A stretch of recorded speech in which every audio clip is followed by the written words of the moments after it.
Actually, lahat ng napatay ko, nagsisisi ako. Bakit buhay yan eh. Kahit nag-ano kasama yung tao na yan, ako, after makainkwentro ako, tapos may mapatay, pupunta agad ako ng simbahan. Hihingi ako ng patawad kay Lord. Lord, kahit nag-ano kasama yung tao na yun, he deserved to live. Dahil tao pa rin siya.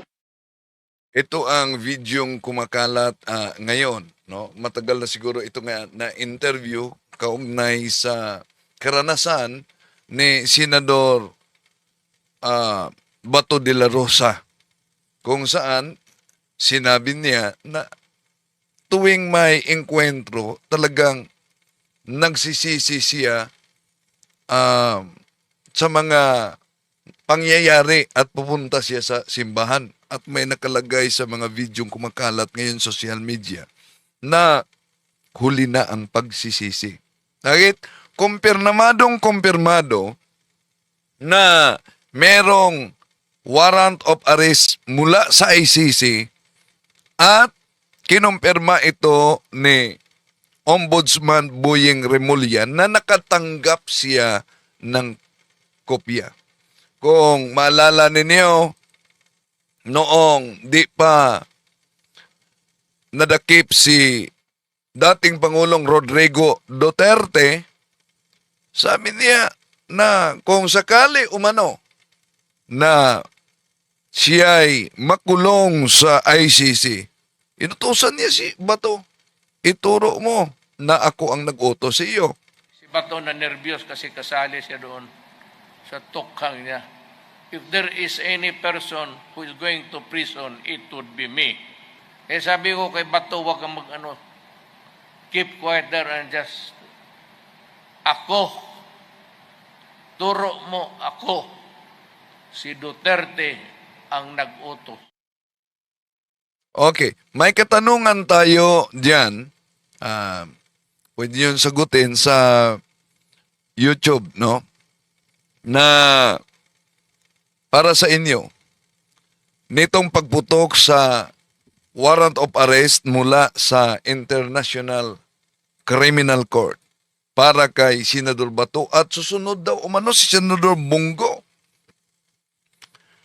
Dapat ba siyang susuko para harapin ang naturang reklamo o dapat ba siyang magtago? Dahil kung maalala ninyo, sinabi nito na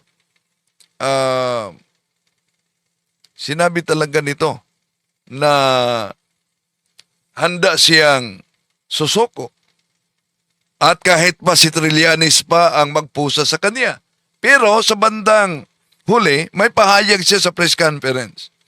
Gagamitin daw niya ang kaniyang koneksyon para magtago. Nang nga ba talaga? So, kaugnay nito, ito ang naunang pahayag na isa publiko ni Ombudsman Boying Remulla na may warrant o arrest si Bato. Pero I have it on good authority. Oo. Kasi public interest Tama. program to, that the ICC has issued a warrant against Senator Bato de la Rosa. I'm just guided by the Holy Spirit. Yan mo! Sige ka lang, ngak dyan ng ICC. Sige! Go ahead! Eh, sumama ka pa. Mag-serve ng warrant. Sumama ka. Ikaw mismo magpusa sa akin. Ito yung sagot niya sa press conference nang sinabi ni Trillanes din sa kanyang press conference na may lalabas na umano na warrant of arrest. Kaya nagsagawa din ng press conference si Bato. Sabi niya, sige ka lang ngak-ngak sa warrant of arrest o go ahead, Trillanes. Kahit ikaw pa ang magpusa sa akin. I leave my faith to God. Ano sabihin ni Lord? Na hanggang dyan ka lang, makukulong ka na, wala akong magawa. Yun yung nakalap ko na impormasyon na si Bato de la Rosa, siguro within the next few months, may issue siya na warrant. And then, hopefully sabay or probably just a little later si Bongo. So, alam mo, Kung sakali matuloy yan, magkakasama-sama sila doon. May common area eh. Oo, talaga. May pwede sila magkwentuhan eh. Hindi sila Oh. magkwentuhan. I think built for 30 individuals yata yung detention center eh. So 6 lang yung occupied eh. Pagka ano, so pwede nga sila magluto. Palagi ko paglulutuin nila si Bato yan eh kasi Oh, magaling magluto. May vlog si Senador Bato, magaling siya luto, no? So, may payo si Senador Lacson. Kanina, inabangan talaga ng mga media si Senador Bato, pero no show sa Senate hearing. At ito ang payo ni Senador Lacson. Yeah, unang-una, hindi naman confirm na merong warrant of arrest issued. Ano? I was calling him, I believe, 3 days ago. O, noong nag-press conference si Senador Panfilo Lacson, hindi confirm na may warrant of arrest. Pero kanina pa lang, inilabas sa inuulat na sa media na kinumpirma talaga ni Ombudsman Boyeng Remulla na nakatanggap siya ng kopya sa warrant of arrest. Kaya siguro, yun ang dahilan kung bakit di sumipot sa Senate hearing si Senador Bato de la Rosa, mga kapatid. Kinumpirma talaga ni Ombudsman Boyeng Remulla na nakatanggap siya ng kopya sa warrant of arrest daw. So dito sa press conference, nauna na sinabi ni Senador Panfilo Lacson, hindi pa confirm. Just to give some moral support, being a former colleague or comrade in arms sa PNP. Pero he was not picking up. And the following morning, I noticed na meron siyang missed call sa akin. So I hope we can talk just to give him some advice. No? Hindi para magtago, hindi para how to go about facing criminal charges because sa kanya something novel.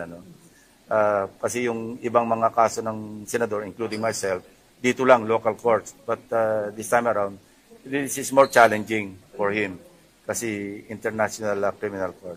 Marami sanang how to go about yung pagharap niya. Kasi I think he knows it naman eh. Kasi galing naman sa PNP. But yung my own personal experience or experiences, gusto ko ibahagi sa kanya. Para lang, not for anything, but within the bounds of the law and rules ng International Criminal Court. Hindi pa naman siya nakadecide kung magtatago eh.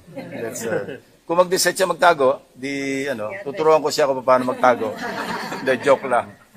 Anyway, that's on the law enforcement authorities to look for him. It's his choice. Ang problema niya, kasi in my case, kasi local courts, applicable yung Tulyaw versus Miranda. And in essence, sinasabi doon, even if the respondent is not under jurisdiction, legal jurisdiction of the courts, pwede pa rin mag-file ng mga pleadings. In this case, it won't apply. So, hindi under. So, yung kanyang warrant of arrest will stay. Probably, pwedeng ma-archive, but nandun yun. In my case, while I was on the lam, nakapag-file ako ng mga pleadings, which led to the dismissal of the case that I was facing at the time. Pero sir, hindi nila pwedeng i-apply yung ginawa doon sa kay dating Pangulong Duterte? I don't know. That's for the executive department to contend. At alam nyo ba, sabi ni Attorney Yusek Claire Castro, na posible may warrant of arrest din sa ICC si Senador Bungo. Pakinggan muna natin itong pahayag ni Attorney Claire Castro. Mayroon bang warrant of arrest? At si Senator Bato lang kaya? Well, sabi, mukhang si Senator Bato lang. Pero parang, may hinintay ba para kay Senator Bongo? Well, kung makikinig tayo kay Senator Trillanes, mukhang meron nag-aabang kay Senator Bongo. Pero kung meron man, kailan? Diba? Magsasabay kaya? Mas mauuna ba yung kay Senator Bato? Kasi meron ng nagsabi.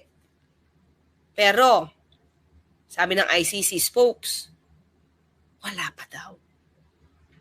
At sinabi rin naman ni Secretary John Vic, wala pa kaming red notice na natanggap from the Interpol. Pero kanina, sa ulat, kinumpirma ni Ombudsman Boying Remulla, nakatanggap siya daw ng kopya sa warrant of arrest. Posible na sigurado din sila si Senador Bato de la Rosa kaugnay sa warrant of arrest. Bakit? Di siya sumipot sa Senate hearing kanina. So, walang confirmation. Pero, ito din nadinig natin si Kaufman, sabi, wala. Parang gano'n, nadinig ko sa inyo siya ata, Kaufman, wala. Pero pakinggan natin. Pakinggan natin itong si nakangiti kasi itong si Atty. Conti, Sige, pakinggan natin. You can neither confirm nor deny kasi yung ICC hindi pa rin niya kinukumpirma. May komplikasyon din kasi yan na baka yung dokumento. So kung ayon kay Atty. Conti di pa kinumpirma, ngayon kinumpirma ni Ombudsman Boying Remulla, nakatanggap siya ng kopya. Ay, hindi pa for public consumption. Kaya, So hindi pa pang-public consumption. So ibig sabihin, kung nakatanggap siya ng kopya, dapat yung kopyang yan hindi pang-public consumption para hindi magtago. Pero isa na publiko na ni Remulla, no? So, posibleng ang di pagsipot sa Senate hearing ni Senador Bato ay nagtatago ito sa warrant of arrest. Pero dapat ba magtago siya o harapin na lang niya ang mga reklamo? sabi nga ng mga biktima, okay lang din naman kasi hindi naman ito parang lalabas ba, meron ba? Ang ano na lang, we will assume that a warrant of arrest has been issued. Ibig sabihin kasi baka meron, pero hindi pa dapat isa publiko. Ganun yung tingin ni Atty. Conti. Diba? So, Evangeline Camilosa, Arce Doble, palagay ko tutubuan na ng buhok si Bato sa dahig. Nako, totoo ba? May nagsabi na talaga magpapasko siya sa dahig? Malapit ng Disyembre. So kung may warrant of arrest siya, doon siya magpapasko. Especially because dapat naman talagang mag-issue ng warrant kay Bato de la Rosa. Ayan ha. Kumbaga, mga ka-clear. Una natin nadinig ito kay Senator Trillanes. Tapos alam ko kay Atty. Conti rin na sure sila na magkakaroon ng warrant of arrest na i-issue laban dito kay Senator Bato. Pero alam ko din, si Senator Bongo, senior niya din na magkakaroon ng warrant of arrest. Tama ba sinabi ko? Okay, ngayon daw magkakaroon ng warrant of arrest si Senator Bato. Okay, pero senior din ni Senator Trillanes na magkakaroon din ng warrant of arrest si Senator Bongo. Baka umano sa huling bahagi sa taong ito. Diba? So, sabi pa nga ni Senator Bato, Senator Trillanes, baka next year. Bakit yan? Kung isipin natin, kung magkakaroon naman din ng papel ito si Senator Bongo sa ICC case, ba't kaya hindi pa isasabay? Siguro kasi mahirap manghuli ng dalawa. Mahirap mang-aresto ng dalawa. Hindi na mahirap, pero ano yun effort yun, mga ka-clear. Wala na si General Torre. Hindi siya hindi siya ganun kadali. Especially, mga senador to. At, una pa lang, balita pa lang na meron, hindi pa naman kinukonfirm, meron nang sinisigaw si Senator Cayetano. Due process. Diba? So, hindi siya ganun kadali na mang-aresto ng dalawa. Especially dalawa pa tong senador. Okay? Nanong ko lang naman, hindi ko naman sinasabi. Basta, hindi to galing sa atin, Sinabi ito ni Senator Trillanes na sure na meron kay Senator Bongo. So, siguro it's just a matter of time. Ito, katulad din sa sabi ni Tony Conti, sigurado magkakaroon. Hindi pa lang alam siguro kung kailan. Oh, di ba? So, possible po na may because dapat naman talagang mag-issue ng warrant kay Bato de la Rosa. So, possible po na meron, pero hindi lang Nilalabas ng ICC Dapat sa kanilang secret. website. Oo, dapat No, secret parang pero yung kay na-anunsyo. Duterte. Niya may revelasyon to eh. May revelasyon si Tony Conti eh. Anong revelasyon niya? Dapat secret. So, dapat hindi binubuyan yang. O, yun yung sabi ni Tony Conti. Diba? So, ang tanong, ang tanong talaga tuloy, meron ba? O wala pa? Diba? Kasi meron pa siyang i-reveal dito mga ka-clear. Mm-mm. Oo. Ma'am, bakit po kaya kailangan, Attorney Conti, bakit kailangan secret itong paglabas ng warrant sa katulad po ni Senator Bato de la Rosa? Marami kasi nakalagay sa warrant of arrest na pwedeng maturing na private information. Ilan dyan, posibleng nandun ang pangalan ng ilang witnesses, posibleng nandun ang private information mismo ni Bato de la Rosa, posibleng, kumbaga masangkalan yung ongoing processes kay Duterte, tapos pati kay Bato. Kaya, nagkakaroon ng pagkakataon dapat na i-redact. Di ba, yung nakikita nating dokumento mula sa ICC, maraming parang naka-redacted, Yes, may parenthesis. Protection yon nung mga taong involved at nung proseso mismo. Mm-mm. Pero kung attorney, kung i-redact lang naman nila ito, so ilalagay lang nila redacted and then they can release it na doon sa website nila. Pero talaga bang walang nire-release na warrant of arrest doon sa website ng ICI para maging reference kung meron nga or wala? O, ICC tayo ICI, Oo nga, ICC ah. sorry. ICC. Nalilito na kami sa ICI at ICC. Oo nga Pero yes, Mas ako rin eh.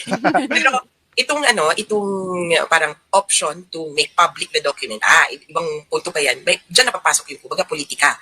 Ang ICC technically, dapat publiko yung mga dokumento niya, pero kung sa tingin niya, masasangkalan yung pagiging public ng dokumento sa enforcement ng warrant, posibleng may hiling yung prosecutor na wag mo nang i-public. So in other words, kung magkakaroon ng problema or issue sa pag-i-enforce nito, pwede palang hilingin, di ba? Attorney, sa'yo na lang kami maniniwala pag confirm na yung warrant of arrest. Di ba to? Pagka tumawag na mystery caller mo. Sige. Thank you, Jingle. Thank you, Jingle. Di ba? Ibig sabihin, mga ka-clear, pag sinabi ng prosecutor, teka lang, mahihirapan silang mag-enforce niyan.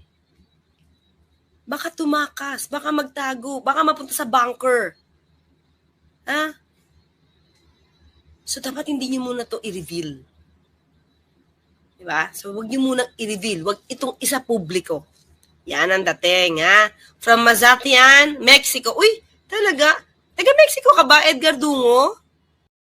Meron ba pinauna ng pag-reveal pero kailangan hindi muna kasi dapat hindi sa publiko dahil baka makatakas at makompromise yung pag-enforce? Ito yung nakikita natin na revelasyon ni Atty. Conti, Or talagang wala pa.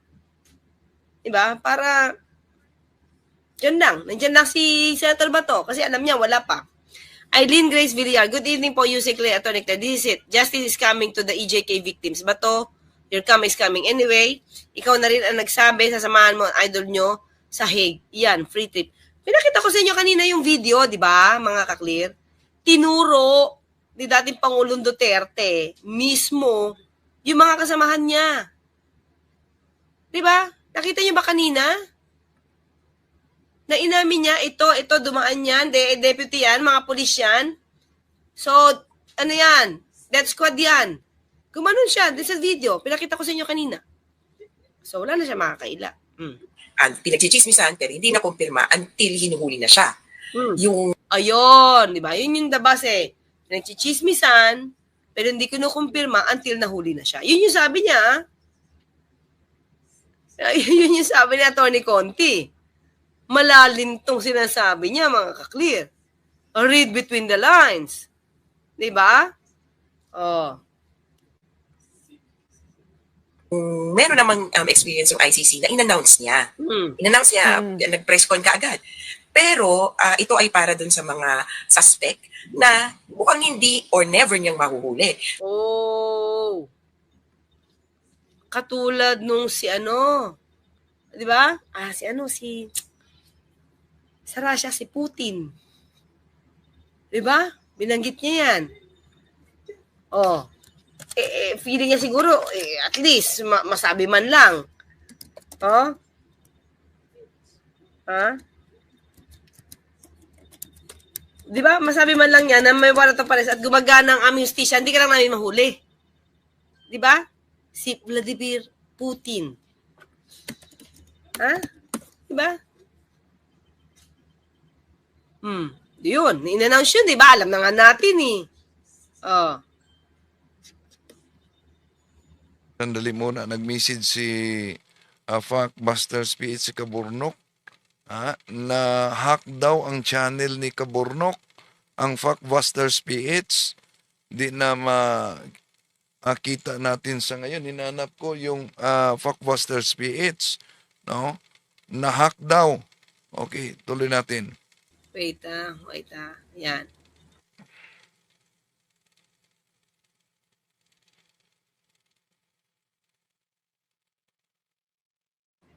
Okay, sige, tuloy tayo. Presidente ng Russia, presidente o prime minister ng Israel. Yun, di ba? Nabanggit niya na. Itong si Netanyahu at si Putin, in-announce na lang ng warrant of arrest kasi baka akala ng ICC or iniisip ng ICC, hindi na natin mahuhuli to. So dalawang taktika yan. Public, pero hindi mo mahuhuli. Or secret, pero mahuhuli mo. Oh, di ba? Talaga sa Tony Conti, nire-reveal mo ang lahat, Di ba? Public, na hindi mo mahuhuli. O secret, pero mahuhuli mo. Hay, nako, Winifred. Hello po, Tony. Sana mapadala na yan para wish granted niya na masamahan niya si Tatay Digong niya at di malungkot. Hanapin ko nga yung mga clip. Di ba pati si Senator Bongo, nawang-awa siya. Sandali din. Nag-communicate kami ni Kaburnok. Talagang hack ang Factbusters PH, mga kapatid. Pages pa daw, di ba? Teka lang, hanapin ko. Alam ko, sabi niya siya magbabasa, siya magme-medyas sa Tatay Digong niya Good. Si Banat Boy. Ako si Banat Boy. Good day, Tony Claire, watching from Dubai. Bagong subscriber mo po. Bago lang. Thank you, Banat Boy. Walang napuyat kahapon kasi walang video walang live stream kahapon si Banat Boy. Walang napuyat. Naghintay na lang ng sa hampas ng hangin. Diba? Nasaan na ba? Wait lang. Alam ko umiiyak-iyak to. Gusto niya mag-medyas siya sa bringing home pa, Wait lang na. Saan ba yan? Tandaan niyo ba yun? Tiyata? Ito. Sana ito. Pakita ko ng mga clear.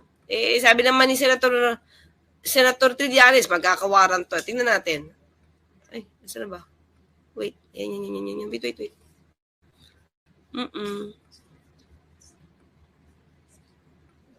Salamat. At dito sa Luzon, alam ko nahuhuli lahat dasal po tayo. Please lang, yan ako ang pakiusap ko sa inyo. Pagka, sana, huwag siya pabayaan ng Panginoon. Ako po ay natatakot sa kanyang kalagayan. Sanay po siya na inaabot sa kanyang lahat. Damit, pagkain, itong medisina po.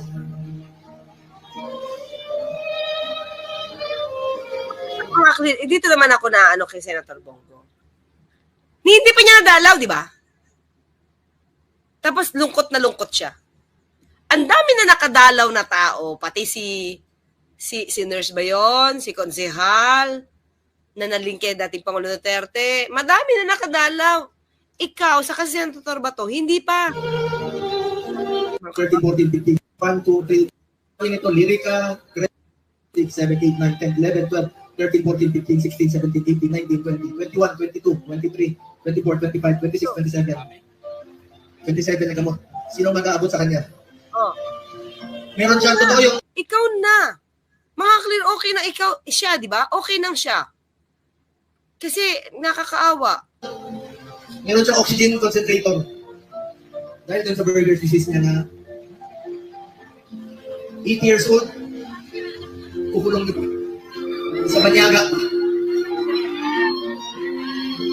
Nako, 80 years old, ikukulong nyo pa. Pero yung mga teenager, mga ka-clear, pinapatay. Saan ka pa?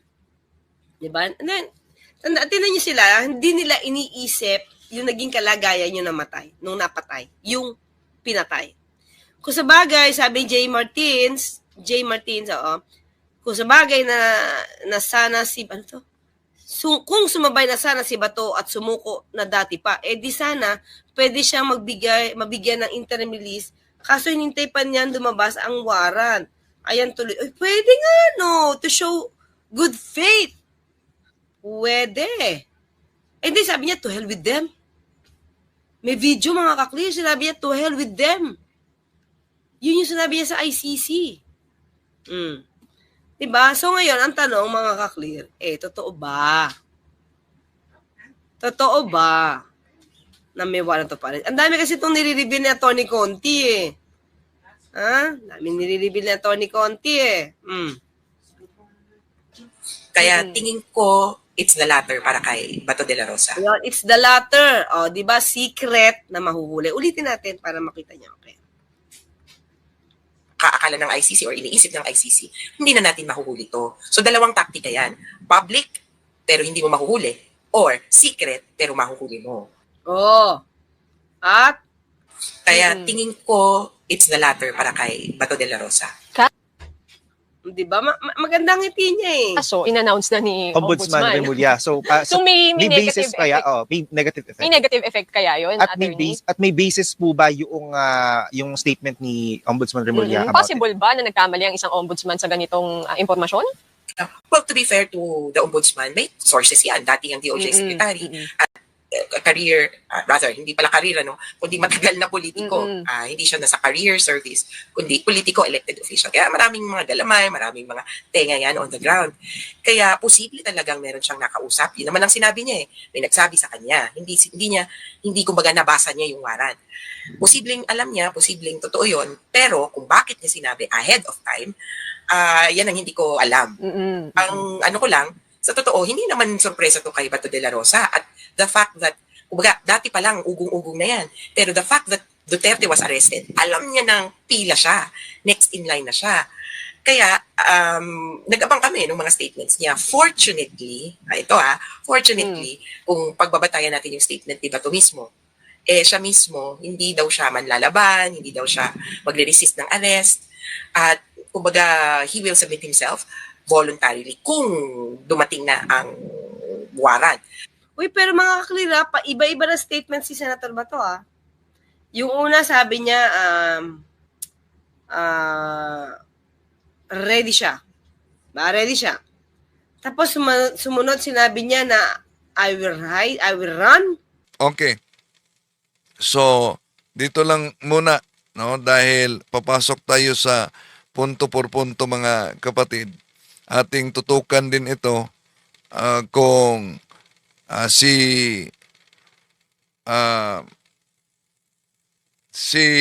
Senador Bato talaga bang magtatago na siya o susuko ba siya para harapin ang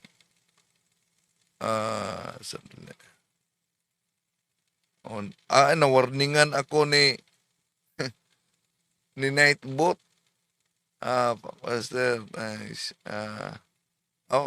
Warning ba ito? Don't forget to share. Hindi pala. Okay. So, may link ako para sa Factbusters PH dyan, mga kapatid. Nahack ang channel ni Kaburnok.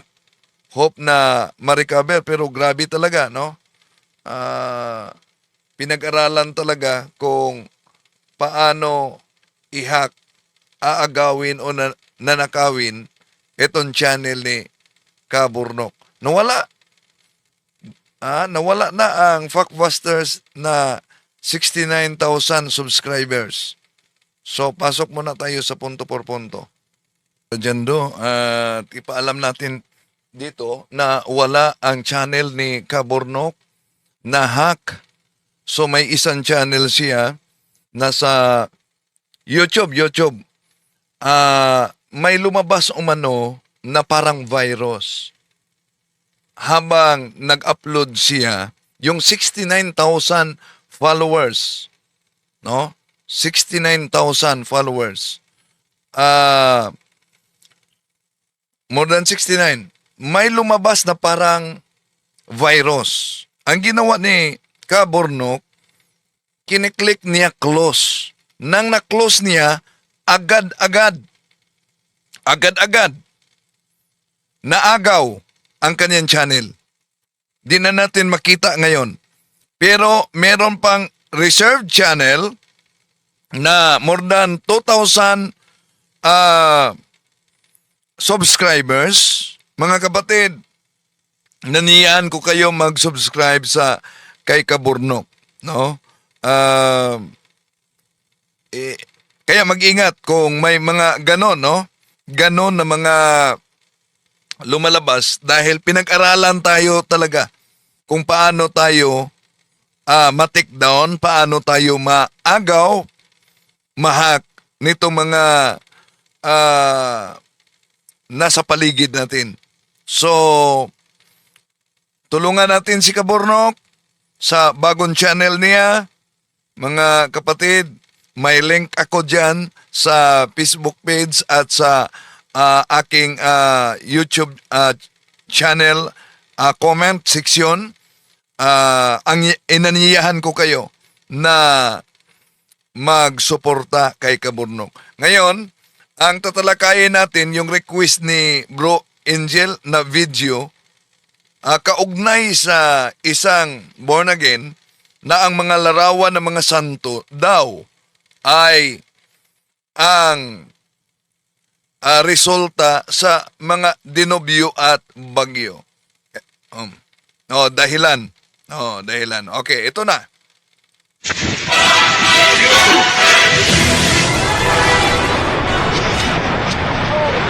Ang mga ngaral sa siktang born again ang nag-akusa na ang dahilan umano sa iba't ibang mga sakuna, lindol, bagyo ay ang mga rebolto ng mga santo. Kaya nanawagan siya. Meron ka pa rin diyang ribulto sa bahay nyo na sinasamba. Ito na ang panahon para itapon mo ito, kapatid. Itapon daw umano ang mga rebolto. Tanong, di ba niya alam na kahit sa Saudi Arabia, kahit sa Dubai, sila din ay nakaranas ng bagyo. Kahit disyerto. Iwala naman silang mga imahe. Karamihan nila mga Muslim, di ba?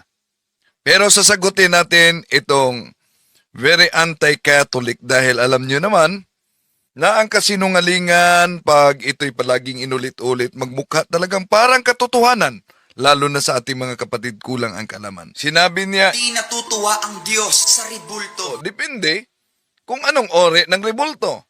Yung Diyos-Diyosan, bawal yan. Pero lahat ba na rebulto o larawan ang ipinagbabawal? Hindi lahat ng mga larawan sa Biblia ay ipinagbabawal ng Diyos. Pero kung ang argumento niya ang mga sakuna dahil sa rebulto, Itong super typhoon na parating ay boses ng Diyos para sa mga Pilipino upang talikuran na natin ang ating mga kasalanan at magbalik loob tayo sa Panginoon, mga kapatid. Kaya kung ikaw, meron ka pa rin diyang ribulto sa bahay nyo na sinasamba, ito na ang panahon para itapon mo ito. Ba't may pangyayari lalo na sa Middle East na sila din ay nakaranas ng bagyo? Ito, bumabaha doon sa Dubai. Dahil po ba nakaranas din sila ng bagyo doon? Ibig po ba sabihin, rebulto din ng mga santo ang dahilan sa kanilang sakuna doon? Hindi lang yan.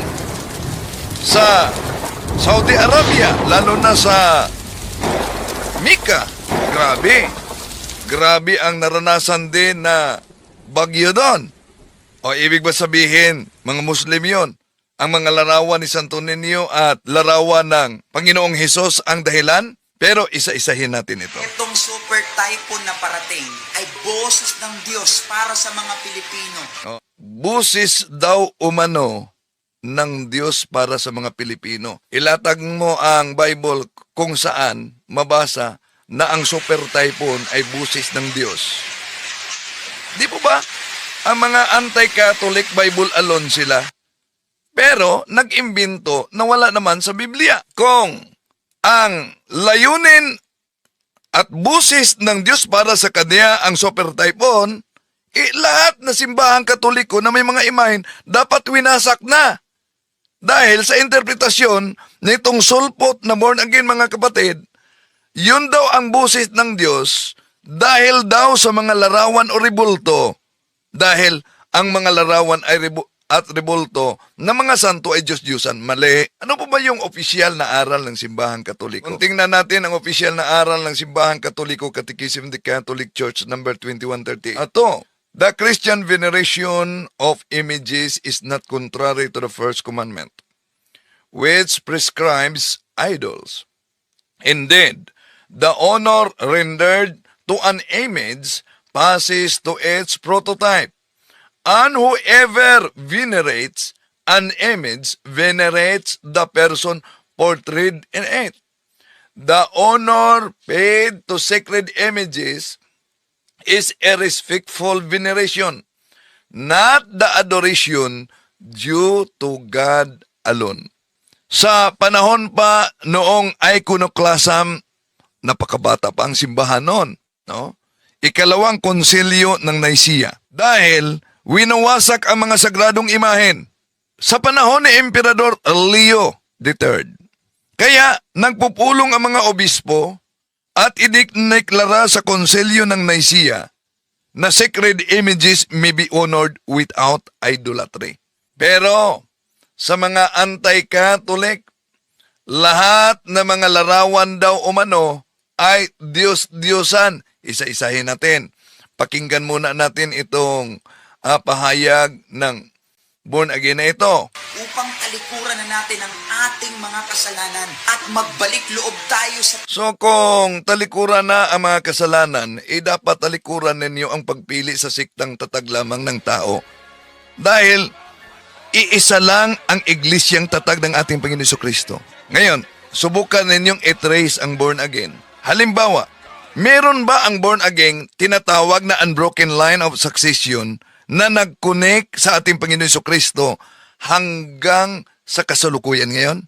Baka sasabihin na meron. O sige, sa taong 300, sino ang ituro nilang born again? Wala pa dahil Katoliko lang ang nag-iisang Kristiyanong simbahan sa panahon noon.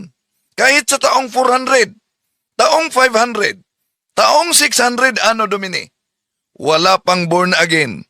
Dahil ang born again ay isa lang sa mga sanga sa protestante na resulta sa tinatawag na sola scriptura, Bible alone. Ibig sabihin, lahat ng mga protestante, lahat, kahit kay Kibuloy, kahit sa iglesia ni Manalo, kahit sa iglesia ni Soriano, sila'y produkto sa maling interpretasyon sa Biblia. Pero ang Biblia ay produkto sa tunay na iglesia, na ang Simbahang Katoliko. Okay, tuloy natin. Panginoon, mga kapatid, kaya kung ikaw, meron ka pa rin diyang ribulto sa bahay nyo na kung ikaw daw ay meron pang rebulto sa bahay ninyo, sabi niya, sinasamba, ito na ang panahon para itapon mo ito. Sinasamba, ito na ang panahon para itapon ninyo ito. Yun talaga, napaka-allergy ng mga larawan ng mga santo dahil wala naman silang kasamang naging santo. At kung pinag-aralan nila ng mabuti ang nakasulat sa Biblia, hindi galit ang Diyos sa mga rebulto o mga larawan ng mga santo. Galit lang ang Diyos kapag ang isang rebulto o larawan ay kinikilalang Diyos ito. Ibig sabihin, Diyos-Diyosan na. Pero, alam kaya nila o pinipili lang ang nabasa nila sa Biblia na ang Diyos mismo, siya mismo ang nagpagawa ng rebulto o imahen. Di ba nila alam yan na ang Diyos mismo ang nagpagawa ng imahe o rebulto. Ibig po ba sabihin, sinusuway ng Diyos ang kaniyang utos? At ang tunay na simbahan ay simbahan ng mga santo. Unang Korinto, Kapitulo 14, versikulo 33, For God is not the God of dissension, but of peace, as also I teach all the churches of the saints. Ang iglesia ng mga santo. So, ngayon, delikado dito ang mga walang larawan ng mga santo dahil di sila connected sa tunay na iglesia, mga kapatid, na iglesia ng mga santo. Dahil po ba nakita lang nila na may mga larawan gaya ng Santo Niño, Nazareno, ang konklusyon nila, Diyos-Diyosan na yan? Ang larawan ni Senyor Santo Niño ay hindi Diyos-Diyosan, larawan sa isang batang Hesus, ang Diyos na nagkatawang tao. Yun ang Senyor Santo Niño. Mabasa ba sa Biblia ang Santo Niño? Mabasa yan. Mabasa ba sa Biblia ang Jesus Nazareno sa Biblia? Mabasa yan. Pero kung dahil sa mga proposisyon at paghalik, ang interpretasyon nila ay Diyos na si San Juan ay may babala.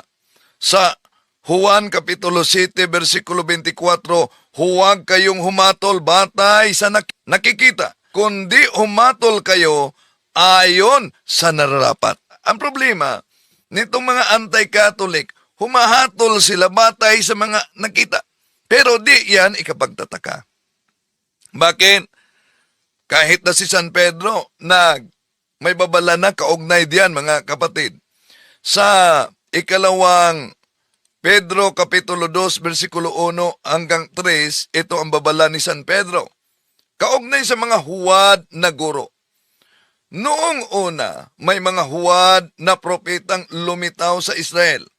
Gayon naman, may darating sa gitna ninyo na mga huwad na guro. Lihim silang magtuturo ng mga maling aral na ang dulot ay kapahamakan.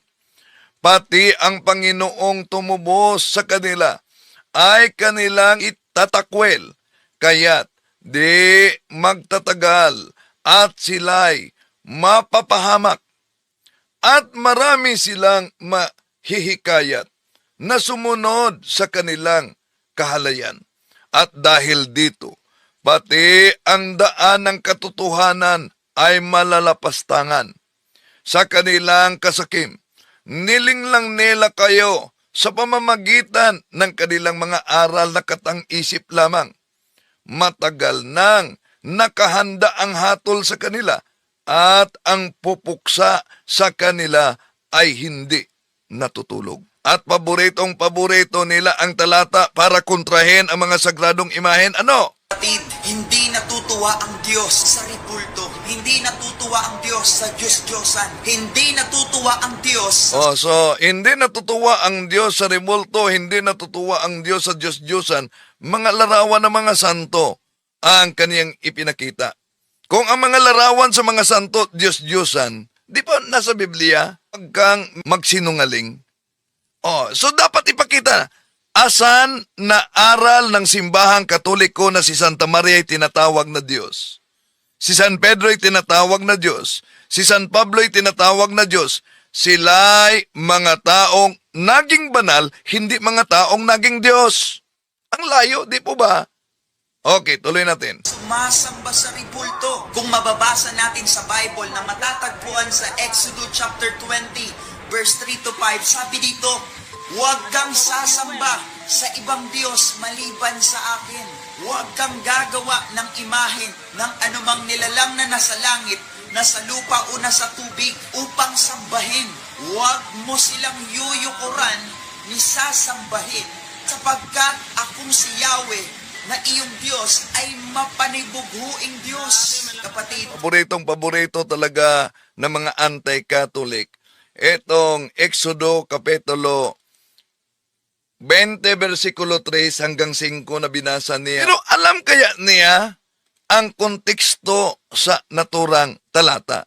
Dahil malinaw diyan mga kapatid kung tingnan niyo, silipin niyo ang Biblia na The Living Bible sa Exodo Kapitulo 20, versikulo 3 hanggang 5. Malinaw ang ipinagbabawal diyan, hindi larawan ng mga santo. Binanggit yan, mga Diyos-Diyosan, tulad sa buwan, bituin, araw. Binanggit sa Protestant Bible, mga hayop, mga isda. Baka di nila nabasa yan. Yung mga Diyos-Diyosan na mga larawan, yon ang ipinagbabawal. Kaya, ayon sa Biblia mismo, dapat alam mo kung ano ang ipinagbabawal, ano ang marumi, ano ang malinis. Ito ang mabasa sa Levitico Kapitulo 10, versikulo 10. Dapat ninyong malaman kung alin ang sagrado o hindi, at kung alin ang malinis o marumi. Yun ang problema ng iba't sikta. Lahat para sa kanila, walang sagrado. Puro na lang Diyos-Diyosan. Pero malinaw naman, Deuteronomio 5:8 na meron talagang mga larawan na mga Diyos-Diyosan na ipinagbabawal. Sino yon? Lalaki at babae pa, Deuteronomio Kapitulo 4, versikulo 16. Pero pinangalanan sa Biblia. Unang Hari, Kapitulo 18, versikulo 19. Sino yung mga babae at mga Diyos-Diyosan nila ni Baal? Ang dami yan na sinasamba bilang Diyos. Nasa mga Hukom Kapitulo 16, versikulo 23 pa. Mga Diyos-Diyosan na binanggit yan. Ano pa? Na mga lalaki at babae. Nasa unang mga hari, Kapitulo 11, versikulo 33. Ito na mga Diyos-Diyosan. Ginawa ko ito sapagkat tinalikuran ako at naglingkod siya kay Astarte, ang Diyos ng mga Sidonyo, kay Simos, ang Diyos ng Edom, at kay Mulok, ang Diyos ng mga Amonita. Hindi siya namuhay ng ayon sa kalooban ko. Hindi niya ginawa ang gusto ko, at hindi niya sinunod ang aking mga utos at mga tuntunin. Hindi nga niya sinundan ang halimbawa ni David. Yun ang mga Diyos-Diyosan na binanggit sa Biblia. Ngayon, kung tingnan natin ang definition sa Protestant Scholar, Bible Scholar, kaugnay sa idol. Harper's Bible Dictionary, malinaw mga kapatid, page 567. All idols are images, but not all religious images are idols.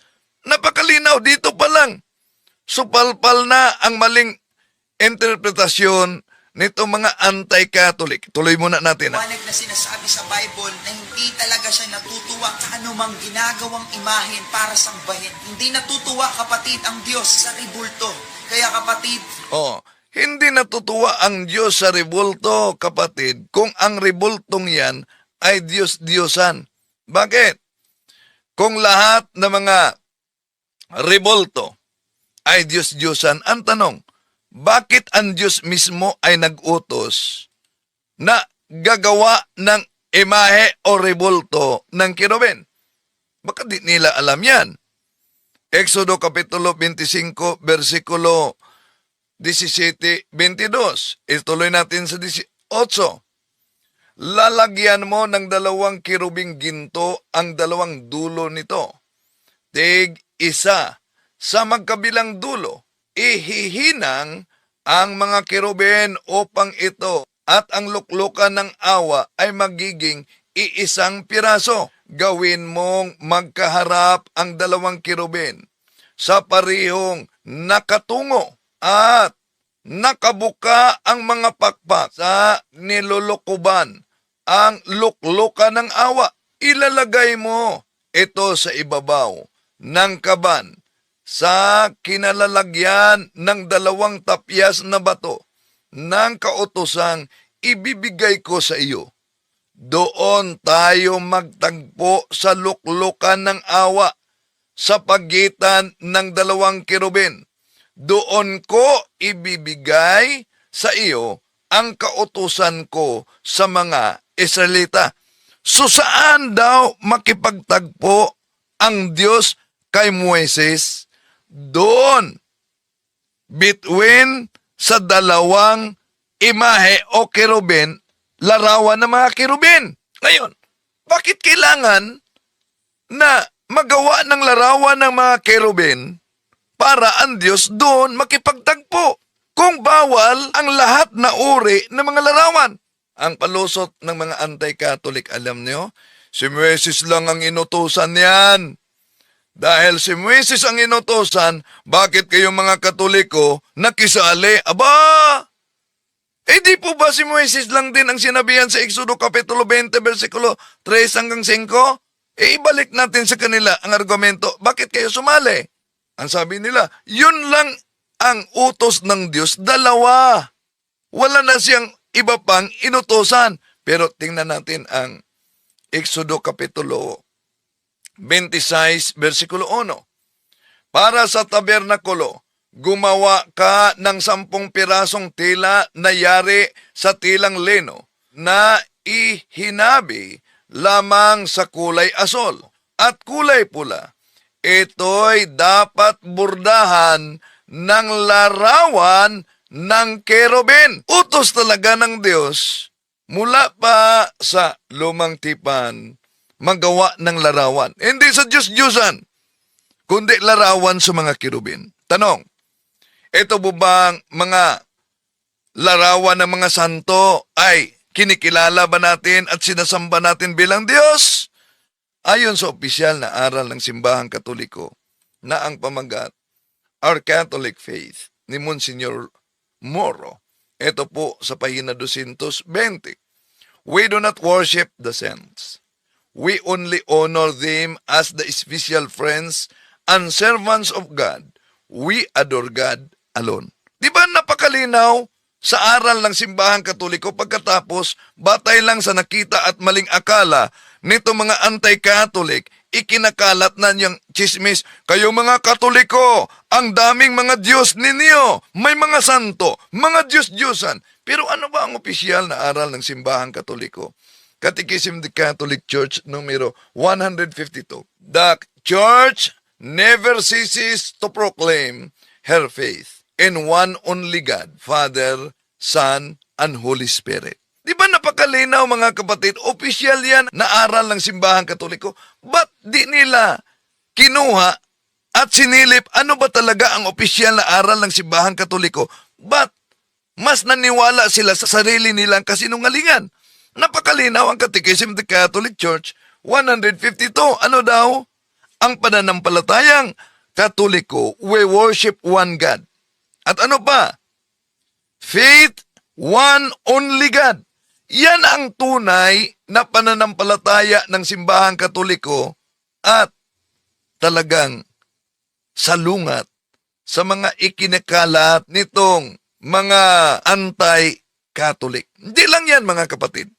Kung lahat ng mga larawan ay ipinagbabawal ng Diyos, tanong, ba't Diyos mismo nag-utos na gagawa ng tansong ahas? Sa mga bilang, Kapitulo 21, versikulo 7 hanggang 9, Diyos mismo ang nag-utos kay Moises. At ang bayan ay naparoon kay Moises at nagsabi, kami ay nagkasala sapagkat kami ay nagsalita laban sa Panginoon at laban sa iyo. Idalangin mo sa Panginoon na kaniyang alisin sa amin ang mga ahas at idinalangin ni Moises ang bayan. Sa talatang ito mga kapatid, mapansin ninyo, butata na ang mga anti-Catholic na ayaw ng intersesyon, yung paglapit sa mga banal. Bakit? Di po ba sa bilang Kapitulo 21, versikulo 7, ang mga Israelita lumapit kay Moises, nakiusap, idalangin mo kami sa Panginoon. Kung may protestante at born again noon, baka sasabihin ng Moises, wag na sila dapat lalapit sa iyo. Dumirekta na lang sila sa Diyos. Pero dito mga kapatid, napakalinaw na ang mga Israelita lumapit kay Moises, nakiusap, idalangin mo kami sa Panginoon. At idinalangin sila ni Moises. Eto, patuloy natin. Sa 8, at sinabi ng Panginoon kay Moises, gumawa ka ng isang mabagsik na ahas at ipatong mo sa isang tikin. At mangyayari na bawat taong makagat ay mabubuhay pag tumingin doon. At si Moises ay gumawa ng isang ahas na tanso at ipinatong sa isang tikin. At nangyari na pag may nakagat ng ahas ay nabubuhay pagtingin sa ahas na tanso. Ang Diyos mismo, diyan pa lang sa lumang tipan nang paggawa ang Diyos ng tansong ahas para maligtas ang mga nakagat sa mga makamandag na ahas. Sa bagong tipan, alam naman natin mga kapatid, na ang binanggit sa bagong tipan na sumasalamin sa mga bilang kapitulo 21 versikulo 7, walang iba kundi ang ating Panginoong Hesukristo. Yun po ang mabasa natin sa Juan kapitulo 3 versikulo 14 hanggang 15. Kung papaanong itinaas ni Moises ang ahas sa ilang, ay gayon, kinakailangang itaas ang anak ng tao. Ito ay upang sino mang sumasampalataya sa kanya ay hindi mapapahamak kundi magkaroon ng buhay na walang hanggan. Dito pa lang, makita ninyo na ikinumpara ng ating Panginoong Hesus sa San Juan Kapitulo 3, versikulo 14 hanggang 15, ang kanyang sarili sa tansong ahas, kung paano umanong itinaas ni Moises ang tansong ahas doon sa ilang. Ganon din ang anak ng tao, upang sino mang sumasampalataya sa kanya ay magkaroon ng buhay na walang hanggan. Sa bagong tipan, may basa tayo mga kapatid, na larawan mismo ng ating Panginoon Jesucristo na ipinako sa cross at itinaas ni San Pablo. Asan yan? Protestant pa nasalin. The Living Bible.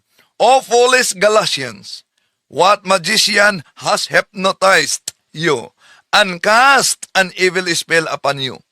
For you used to say the meaning of Jesus Christ's death as clearly as though I have waved a placard before you with a picture on it of Christ dying on the cross. Napakalinaw, Protestant na salin, I have waved a placard before you with a picture on it of Christ, kasama ang larawan ni Kristo na namatay sa cross. Ngayon, sasabihin ng mga anti-Catholic, mga born-again o mga sulpot na sikta, bakit may larawan ng mga santo kayong mga Katoliko?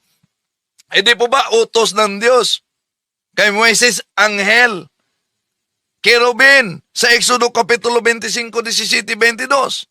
Bakit kayong mga Katoliko may mga larawan ng mga santo o ng mga kapatid? Tama, anghel ang inutos ng Diyos sa Exodo 25, 17, 22. Pero tandaan ninyo, ang mga anghel, ang mga kerubin ay banal, santo. Ayon sa Awit Kapitulo 89, versikulo 7. So tandaan natin na sa Exodo Kapitulo 25, versikulo 19-22, ang Diyos mismo nag-utos na gagawa ng larawan o rebulto ng mga anghel.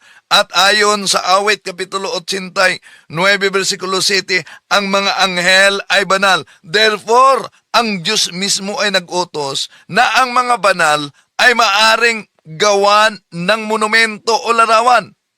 Tanong, ang propeta ba ay banal? Napakalinaw. Sa Biblia, sa Lucas Kapitulo 1, versikulo 70, ang mga propeta ay banal. Kung ang mga propeta ay banal, may mabasa ba sa Biblia na ang propeta may ginawa na monumento para sa kanya? Noong inutos ng Diyos sa isang propeta, wasakin mo ang lahat ng mga imahe ng mga Diyos-Diyusan, gibain mo. Pero alam nyo ba, winasak na ang mga larawan ng mga Diyos-Diyusan, ang hindi giniba. Walang iba ang monumento ng propeta. Asan yan mabasa? Ikalawang Hari, Kapitulo 23, versikulo 17 hanggang 18. Bukod dito'y, ang dambana na nasa Betel at ang mataas na dako na ginawa ni Jeroboam na anak ni Nebat na nakapagkasala sa Israel sa makatuwid bagay. Ang dambalang yaon at ang mataas na dako ay kaniyang ibinagsak at kaniyang sinunog ang mataas na dako at dinurog at sinunog ang mga asera at nagpihit si Josnias ay kaniyang natanawan ang mga libingan na nga sa bundok at siya'y nagsugo na kinuha ang mga buto sa mga libingan at sinunog sa dambana at dinumihan ayon sa salita ng Panginoon na itinanyag ng lalaki ng Diyos na siyang nagtanyag sa mga bagay na ito. Nang magkagayoy, kaniyang sinabi, anong monumento yaong aking nakikita? At isinalaysay ng mga lalaki ng bayan sa kaniya. Yaoy libingan ng lalaki ng Diyos. Sa ibang salin, propeta ng Diyos. At nanggaling sa Huda, at itinanyag ang mga bagay na ito na iyong ginawa sa laban sa dambana sa Betel. At kanyang sinabi, bayaan ninyo, huwag galawin ng sinuman ang mga buto niya.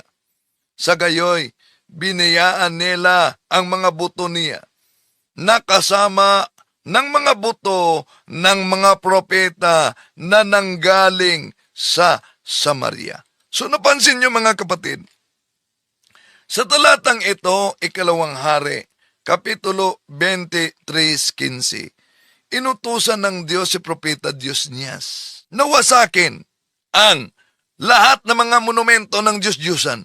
Pero na nakita niya ang monumento sa libingan ng mga propeta, sabi niya, huwag ninyong galawin. So ang banal na propeta ginawa ng monumento, ngunit hindi ipinawasak ng inutusan ng Diyos sa propeta Josnias na wasakin ang mga Diyos-Diyusan. Problema nito mga sulpot na siktang born again at iba pa. Hindi marunong kumikilala sa monumento ng mga banal at sa mga larawan, mga kapatid, na Diyos-Diyusan. Lahat na lang para sa kanila. Monumento ka man ng mga banal, para sa kanila, Diyos-Diyusan. Ngayon, ang mga anghel ay banal. Ang Diyos mismo ang nag-utos.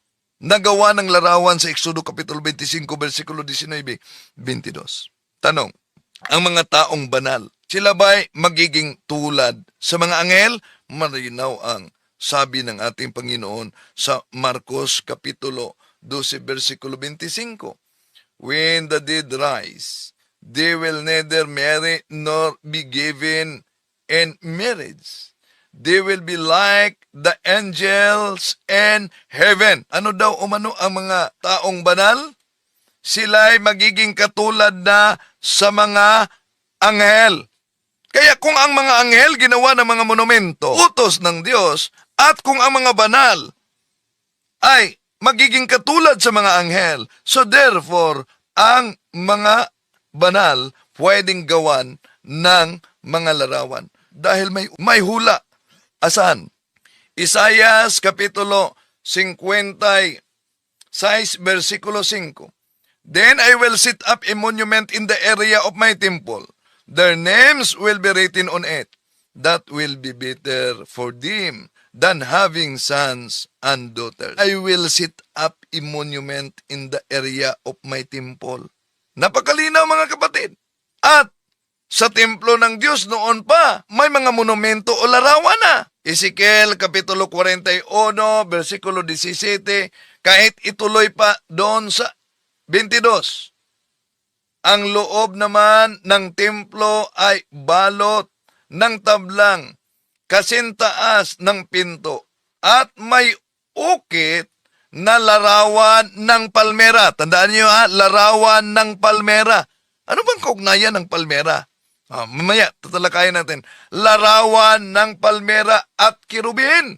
Salitan ang larawan ng palmera at kirubin. Bawat kirubin ay may dalawang muka. Isa ay muka ng tao. Muka naman ng leon ang isa. Ang mga ito'y nagkatalikod at parihong nakatingin sa puno ng palmera. Ganito ang larawang nakaukit sa lahat ng dingding ng templo. Mula pa sa lumang tipan, ang templo ng Diyos ay may mga nakaukit na larawan. Ngayon, kung nasa sikta kayo na allergic ng larawan ng mga santo, walang imahe. Ibig sabihin mga kapatid, hindi yan templo ng Diyos, kundi yon ay budiga ng piking pananampalataya. Maliban sa larawan ng kirubin, may larawan ng palmera. Ano po ba ang simbolo ng palmera? Ayon sa Awit Kapitulo 92, versikulo 12, ang palmera ay naglalarawan pala sa mga banal. So kaya nga, sa mabasa natin, larawan ng kirubin, mga kirubin, larawan ng mga palmera. Bakit may larawan ng palmera? Dahil sa Awit Kapitulo 92, versikulo 12, ang mga palmera ay naglalarawan ito ng mga banal. Ngayon, kung gagamitin natin ang Protestant na salin, ano mabasa sa Isaiah chapter 19 verse 19? And that day, there will be an altar to the Lord in the heart of Egypt. And there will be a monument to the Lord on its border. May hula. 19. May altar. Yung ibang mga sikta, walang altar. Stage ang kanila. Diba?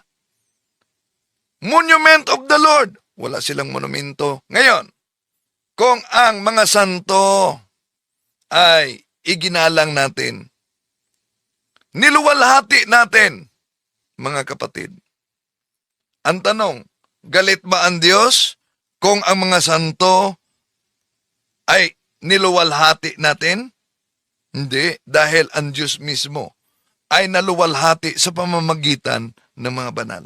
Juan 17:17, ang lahat ng akin ay sa iyo, at ang lahat ng sa iyo ay sa akin, at naluwalhati ako sa pamamagitan nila. Ang Panginoong Hesus mismo nagsabi, naluwalhati ako sa pamamagitan nila. Kaya, may mabasa ba tayo na ang Panginoon ay maluwalhati sa pamamagitan ng kaniyang mga santo? Ay, meron. Ito, 2 Thessalonians chapter 1 verse 10. On that day, the Lord will be glorified in His saints. Paano ngayon? Ang mga walang santo. Ang mga allergic na mga santo. On that day, the Lord will be glorified in His saints. Kaya mga mahalang kapatid, yung banat nila na, hindi, kayong mga Katoliko, lalo na yung Santo Niño, Dinios Niño, wala yan sa Biblia. Alang naman, ang salitang Santo Niño, hinanap nila sa Cebuano o Tagalog. Ang Santo Niño, hindi yan wikang Pilipino. Kung naghanap kayo ng Santo Niño, di hanapin ninyo yan sa Espanyol na wika. Di banat na banat, kulang naman ang kaalaman. Ang Santo Niño, mga kapatid, ay isang larawan sa batang Hesus. Na kung tingnan natin ang Lucas Kapitulo 1, versikulo 35, Tagalog, ito ang mabasa natin. At sumagot ang anghel sa kanya, bababa sa iyo ang Espiritu Santo at lililiman ka ng kapangyarihan ng kataas-taasan. Kaya't ang batang banal ay tatawaging anak ng Diyos. Ano ang mabasa? Batang banal. Ngayon, itong batang banal, Holy Child sa English, ano ba yan kung sisilipin natin ang Spanish Bible? Lucas Kapitulo 1, versikulo 35. Respondiendo el ángel, li ejo el Espíritu Santo vendrá sobre ti, e el poder del Altísimo te cubrirá con su sombra, por hizo el santo niño que nacerá será llamado Hijo de Dios. Yan, mabasa natin ang salitang santo niño. Banal na bata. Baka sabihin naman nila, bakit tinawag ninyong senyor? Ang senyor, ang pagtawag sa kanya sa mga Katoliko, dahil ang salitang senyor sa Spanish, sa English, Lord, Panginoon. Kung tingnan natin ang mabasa sa Lucas Kapitulo 1, versikulo 43, por qui mi ha concedido es mu ime, quella madre de mi Señor, venga a mi. Nandyan ang salitang Señor. Hanap sila ng letra por letra, dapat babasa sa Biblia, letra por letra, yun na. Kaya hindi lahat ng mga larawan ay ipinagbabawal kahit sa Biblia. Bakit? Dahil mabasa natin kahit sa 2 Kronika Kapitulo 3, versikulo 10, mga kapatid. Nagpagawa siya ng 2 rebultong kirubin na yari sa kahoy sa loob ng dakong kabanal-banalan. Binalot din ito ng ginto. So, hindi lahat ng mga larawan ay ipinagbabawal ng Diyos. Pero itong mga anti-Catholic na nakabasa lang sa Biblia, ginamit na ang Biblia laban sa atin. Lahat ng mga larawan ay ipinagbabawal na, mga kapatid. Kaya nga, ang ating Panginoong Hesus ay may babala sa Mateo Kapitulo 7, versikulo 6. Huwag ninyong ibigay sa mga aso ang mga bagay na banal. Baka pagkatapos ay kayo pa ang balingan at sakmalin nila. Huwag ninyong ihagis sa mga baboy ang inyong mga perlas, sapagkat rakan lamang nila ang mga iyon. Sa aklat na Roman Catholicism by Loren Bittner, malinaw ang nakasulat.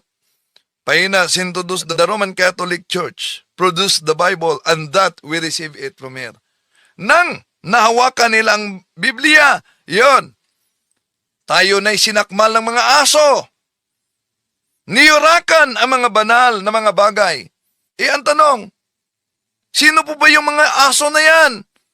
Ito ang sabi ni Propeta Isaias sa Isaias Kapitulo 56, versikulo 11. Oo, ang mga aso ay matatakaw. Sila'y kailanman ay walang kabusugan. At ang mga ito ay ang mga pastor na hindi nangakakaunawa. Sila'y nagsilikong lahat sa kanilang sariling daan na mula sa lahat ng dako, bawat isa'y sa kaniyang pakinabang. Yan. Ang mga aso pala, na tinutukoy sa ating Panginoong Hesus, walang iba, kundi ang mga aso na mga pastor. Kaya mag-ingat. Mag-ingat. Lalo na sa... Makinig mga magnanakaw. Makinig, Jupes. Makinig, yung mga tithes lang ng tithes, walang offering. Ha? Dapat ngayon, meron na kayo. Okay? Meron kayong sacrificial. Pag hindi, malis kayo. Mapapahiya kayo. I'll make sure pahihiyain ko kayo. Okay? Hindi kayo kasama rito sa church. Ayaw ng Diyos ng mga magnanakaw. Pinapatay niya agad. Mga miyembro may trabaho. Brother Louie, huwag kayo magbibigay ng 20 pesos. May paupahan ka. Sakripisyo mo. May nagtatrabaho mga anak nyo. Sa panahon ba ng bagong tipan, mga kapatid, ipinag-uutos ba ang paggawa ng imahen? Tandaan natin, sa Exodo 25:19-22, ang Diyos ang nag-utos. Ang ating Panginoon Jesucristo ay Diyos. Hebreo Kapitulo 13, versikulos 8, si Jesucristo ay siya ring kahapon, ngayon, at magpakailanman. Kaya, siya na nag-utos noon na gumawa ng larawan ay siya din ang nag-utos ngayon na gagawa ng imahe o larawan. Mari bang gumamit ng larawan o imahe sa bagong tipan? Mari. Bakit? Tandaan ninyo. Sa Isaias Kapitulo 56, versikulo 7, mabasa diyan, sapagkat ang aking bahay ay tatawaging bahay dalanginan para sa lahat. So anong kaugnayan sa aking bahay na binanggit sa Isaias Kapitulo 56:7? Dahil kung tingnan kasi natin ang unang hari, Kapitulo 6, versikulo 29, ito'y mabasa natin. At kanyang inukitan ang lahat na panig ng bahay sa palibot ng mga ukit na larawan ng mga kirubin at ng mga puno ng palma. So ano ang simbolo sa puno ng palma? Ang puno ng palma ay kumakatawan sa mga banal na tao na nauna na nating nabasa, mga kapatid, kahit sa King James Version at sa Awit Kapitulo 92, versikulo 12. Ngayon, nabasa natin sa unang hari, Kapitulo 6, versikulo 29, na ang bahay, ang palibot nito ay inukita ng mga larawan ng mga kirubin at punong palma. Anong kaugnayan? Di po ba sa bagong tipan, unang Timoteo Kapitulo 3, versikulo 16, ang haligi at suhay ng katotohanan ay ang iglesia ng Diyos, ang bahay ng Diyos. Kaya, kung ang bahay ng Diyos ay iglesia ng Diyos, at mula pa sa unang hari, Kapitulo 6, versikulo 29, ang bahay ay may nakapalibot ng mga ukit na larawan ng mga kirubin at ng mga punong palma. Sino bang katuparan niyan? Walang iba, kundi ang simbahang Katoliko. Dahil, kung tingnan natin, mga kapatid, magandang balita, Biblia, Hebreo Kapitulo 9, versikulo 23, ang mga bagay sa sambahang iyon ay larawan lamang ng mga nasa langit. Ano daw umano? May mga larawan sa sambahang iyon ng mga bagay na larawan na nasa langit. Ngayon, pasok kayo sa mga anti-Katolik na grabe ang kanilang atake tuligsa sa ating pananampalataya. Wala kayong makitang imahe o larawan ng mga santo. Kaya ang tanong, ito ba'y o simbahan ng ating Panginoon? Hindi. Kundi sila'y siktang tatag lamang ng tao. Kaya, mga kapatid, na establish na natin na ang Diyos ay nagbabawal sa mga larawan o monumento. At ano yung mga larawan o monumento na ipinagbabawal ng Diyos? Walang iba, kundi ang mga Diyos-Diyosan na binanggit sa Deuteronomio Kapitulo 5, versikulo 8, Exodo Kapitulo 20, versikulo 3 hanggang 5, Deuteronomio Kapitulo 4, versikulo 13, at unang hari, Kapitulo 18, 19, mga kapatid. Yun ang mga Diyos-Diyosan. Pero, ayon sa Levitico Kapitulo 10, versikulo 10, dapat ninyong malaman kung alin ang sagrado o alin ang hindi.